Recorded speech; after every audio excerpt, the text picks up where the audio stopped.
Welcome into 5 Wide Fantasy. Today's video, we've got 4 strategies that are going to help you win your league this season. These are the types of things you need to be thinking about during the season, strategies while you're going throughout the weeks of the year. But before we get started, if you're new, subscribe to the channel. It's football week. It's football week. It's football week. Yeah, it is football week. You will be, by the time you're watching this, you will be wrapping up a week from the time you're watching this, you'll be wrapping up the 4 p.m. slate, getting ready to hear the music from NBC. Is NBC still have Sunday Night Football? Yeah, I think they do. Yeah, I think so. But we will be announcing the winner of the giveaway at the end of the video, so stay tuned for that. Let's start with the first one. We're going to kind of cover. I've got to cover the waiver wire. So it's literally probably the most important part of your in-season strategy is how you navigate the waiver wire. So to me, biggest one is to not be afraid to spend your FAAB dollars early on. Don't be hanging on to it. Don't be waiting to see if, a Dalvin Cook goes down and somebody ends up throwing, Alexander Mattison on the wire. Last year, to me, every week that you wait to spend your FAAB, you're going to lose out on the value of that player because it's one less week that he could be on your team. Last year, Elijah Mitchell was a huge one to me. I thought it was an obvious, spend half your FAAB on this guy because the 49ers backfield was such a mess. Trey Sermon didn't get any time. Now he's cut. Yeah. No longer a 49er. Yeah, that's crazy. So finding those players early on, especially at running back that can return you big value the rest of the way, even if it's early and you're afraid of losing out on some guys later, I wouldn't be worried about doing it. That's for sure. Yeah, no, I totally agree with that strategy. Like midway through the season, or even like the kind of this tail end of the season, you're not really going to be picking up. No one's really going to be left at a value. And like T-Mac said, you can't hope for injuries and someone's going to break out of the backfield. And even last year, like there's a ton of running back rooms and that turned in committees after their lead running back went down. Like guys you couldn't really trust. Like Chiefs is a perfect example. Darrell Williams was pretty good at the end of the season last year, but there were still a couple other guys that were getting touches. Same with the Titans, like Donta Foreman and I can't think of his name right now. The pass catching back. McNichols was there. Yeah. Adrian Peterson. Yeah. Like there's so many guys really that kind of get filtered through. So, yeah. But early on in the season, like a guy like Elijah Mitchell, he took that over and it was his backfield for the rest of the year. Yeah. When you have guys that are being filtered through, there's no really reason to be holding on to your money to spend it on them because there's too much unknown. Yeah, so there can be an early season injury that does help you in terms of getting that top tier back. But really, we're looking for guys that have like asserted themselves early in the season of like, this guy could just be the best running back on the team, like a Cordero Patterson was last year. Mm-hmm. It took me so long to believe that what was happening with him was real. But if you did, you benefited in a big way. Other thing on the FAAB for me is priority should be on running backs, like basic supply and demand, right? And then the last thing is just on that note is you can freely add wide receiver and quarterback without spending much FAAB pretty easy, especially like even late in the season. So there's going to be, even if you're spending a bunch of your FAAB early, you get that guy, that running back that can help you all year, then you can still spend cheap with wide receivers and if you're streaming quarterback. Even in a super flex league, unless you're in like a 14-team league, I would say like don't panic if you don't have all the quarterbacks that you're super happy with right at the get-go. Like there will be quarterbacks available. People will drop quarterbacks. Like there's a lot of unknown in that position, especially in the super flex league. So let's go to the waiver wire. Let's go to your, like those of you that are in priority leagues that are picking up guys that aren't having the money to spend to pick up guys just based on your priority. What should people be looking for on the wire? Yeah, I think looking for, especially in terms of priority, I think receivers are big to look on. Like you want to look at a guy that's like we have written down here, Hunter Renfrow over a guy like, let's say, Bryan Edwards. Exactly. I think even I take this back to my draft strategy, and T-Mac might not like this, but I'd rather have like a guy like Gabe Davis invested in instead of like a guy like Isaiah McKenzie, right? You don't want to go full out on the splash guy when there's a guy that's clearly getting most of the snaps. And there's guys like that on every team, especially at the wide receiver position. Running back's a little bit more difficult, but I think there's always guys that you can look at that will be in the offense. And some weeks you might get lucky, and they'll be the guy that will be scoring a touchdown that week. So, but my argument is really the complete opposite. I'd rather have Isaiah McKenzie because he's in the slot and get more volume, where Davis is like the big play. Like I'd be looking for, if I'm on the wire and I see a guy who had like 3 catches, 80 yards, and a touchdown. I'm less into him than I am into a guy who had maybe, let's say, 9 targets, 6 catches, and he had maybe 70 yards, didn't score, but I'm like, oh, that guy had plenty of volume. Could be a real thing that his quarterback's looking his way, as opposed to just busting a big play and scoring a touchdown. That's less predictable as it is in terms of target volume. That's how I would think of it. And the other thing I had was clear handcuffs. So there are times during the season where your league mate's in a bind. He's got to drop this handcuff that he has that is valuable because he's got to pick up a wide receiver or pick up another running back that he thinks is going to play that week because he's dealing with injuries, whatever it might be. If you are in a position where you can drop a receiver, you're the fifth wide receiver you have on your bench, to pick up a guy like this, like an Alexander Madison, the guy I mentioned earlier, or even who are some other guys that I could think of, Darrell Henderson. There's a number of guys I can't think of off the top of my head, but those guys to me are clear targets. And I'd be willing to spend priority, or I wouldn't be willing to spend priority, but I picked them up after everybody else has gone through the wire. Yeah, a guy like Khalil Herbert too maybe comes to mind as well for with David Montgomery.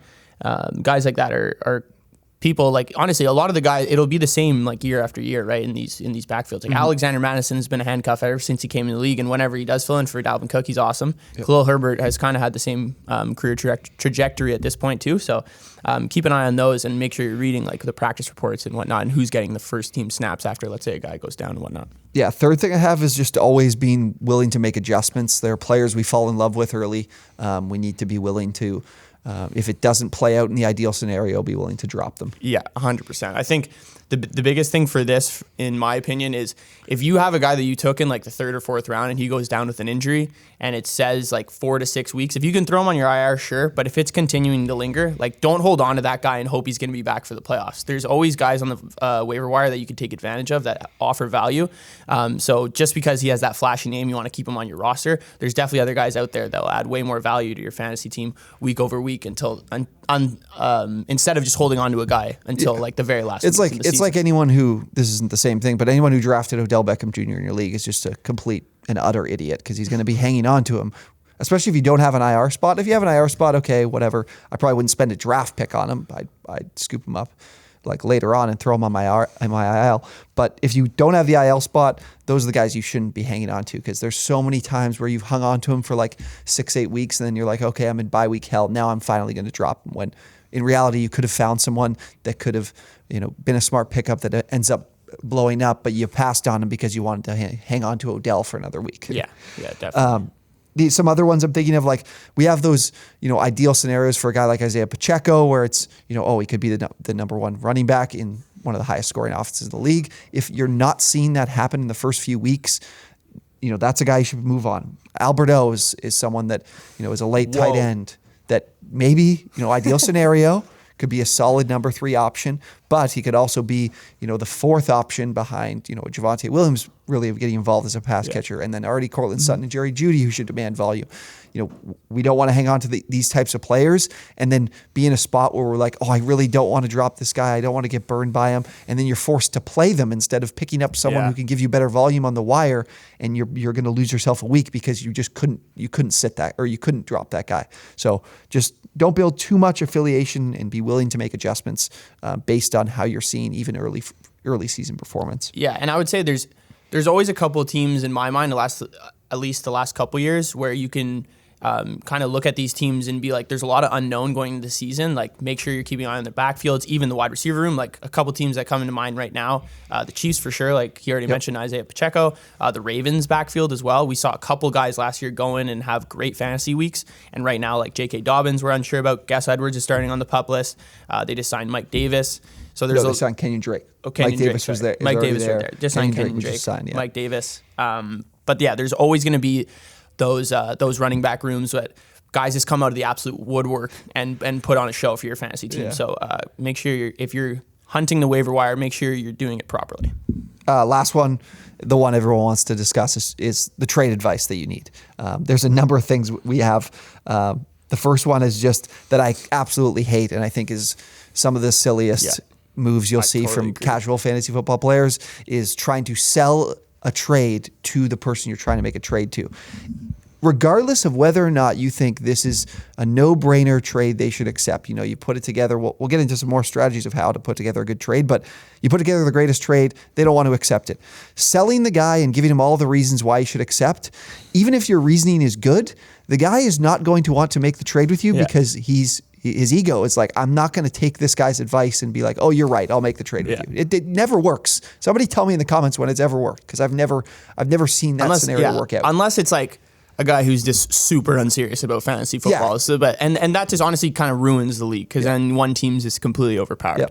But like, important questions you want to ask yourself when going into a trade, or even when someone proposes you a trade, is where do I lack the most depth? What are my strongest positions? What are my weakest positions? Like, take advantage of that. And T-Mac will go into kind of the reason for that. Like, you need to fill. If you're making a trade with someone, you should look for where their weaknesses are. As much as you don't want to make them better, that's why they accept a trade. That's how you're going to get the trade done. Like, we're both on the same page, and you'll talk about it more, but you win every trade, 2-for-1 trade. Yes, you get the best player, right? Any 2-for-1 trade really is a win for you. If you can make a 2-for-1 trade, you get the best player. So in that scenario, you're probably winning, because he may need to sit one of those guys and not even be playing them and have them contributing to his team and winning weeks.